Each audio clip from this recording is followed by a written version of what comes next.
Okay, so imagine this. You're 4 hours away from your execution, and instead of panicking or pleading for your life, you're calmly sitting with a priest, recounting your life story.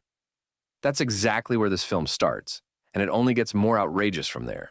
That's such a bold way to open a story. It immediately makes you wonder, what kind of life did this person lead to end up here? And with Beckett Redfellow, played by Glen Powell, the answer is a mix of tragedy, ambition, and a whole lot of moral ambiguity. Right, and it all starts with his mother, Mary. Her story is heartbreaking, disowned and disinherited by her father, Whitelaw, for refusing to abort Beckett when she was just 18. That decision cost her everything, but she still tried to raise Beckett with dignity and purpose. And that's what makes her deathbed pleas so impactful. She tells Beckett to fight for the life he deserves, but it's almost like she unintentionally sets him on this dark path. Instead of finding peace or reconciliation, Beckett takes her words as a mandate to reclaim the family fortune, no matter the cost. And the cost is high. Beckett's plan to eliminate every family member standing between him and the inheritance is both horrifying and absurd. But what makes it work is the film's tone. It's a dark comedy that leans into the ridiculousness of his actions. That's what makes it so entertaining. The film doesn't try to justify Beckett's actions or make him a sympathetic character. Instead, it embraces the absurdity and lets you enjoy the ride. Glen Powell's performance is key here. He's charming, smug, and completely unapologetic. And then there's Julia Steinway, played by Margaret Qualley. She's this manipulative femme fatale who's been in Beckett's life since they were kids.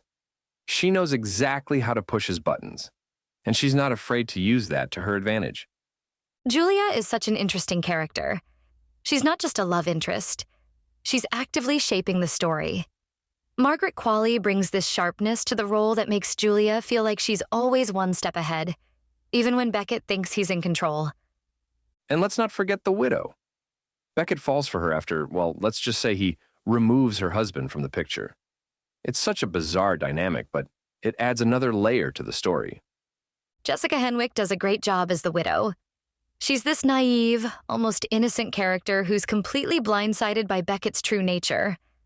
For a moment, you wonder if she might be the one to redeem him, but of course, that's not the kind of story this is. No, it's not.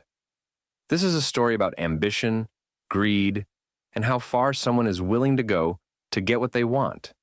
And the fact that it's all wrapped up in this darkly comedic package makes it such a unique and entertaining experience. It really does.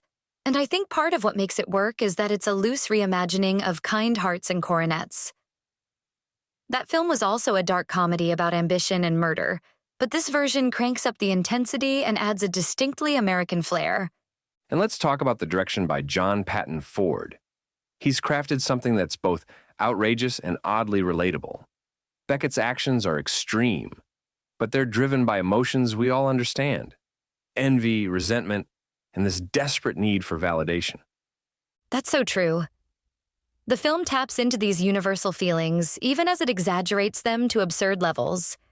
It's not just about the murders or the inheritance. It's about the human emotions driving those actions, and that's what makes it so compelling. And that's why it's so easy to get lost in the preposterousness of it all. You're not watching this for a moral lesson or a deep philosophical exploration. You're watching it to see how far Beckett will go and how much chaos he'll cause along the way. Exactly. It's escapism at its finest. And the performances really elevate it.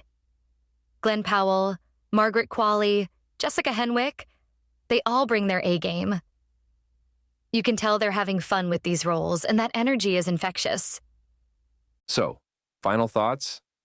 For me, it's a solid 7 out of 10.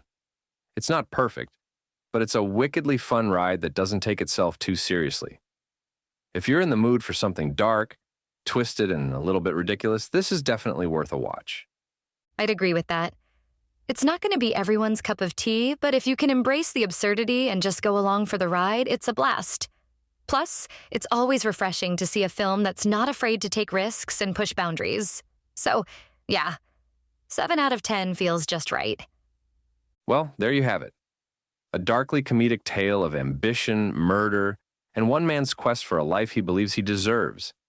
It's outrageous, it's entertaining, and it's definitely one to add to your watch list, if you can handle the madness. You've been listening to Movies First. Available at Apple Podcasts, Spotify, iHeartRadio, or your favourite podcast player. You can also stream on demand at Bytes.com. This has been another quality podcast production from Bytes.com.